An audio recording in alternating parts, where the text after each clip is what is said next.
Welcome, here I've got REALME X3 SuperZoom and I'm gonna show you how to change aspect ratio in the camera app at this device.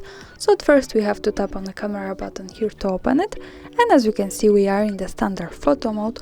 From here let's go to the right corner. When we tap on this we get access to 3 other buttons, and now let's focus on this one from the left. This is the camera frame, so here by using this we can change the ratio of our picture. As you can see now it changed it to the 1:1.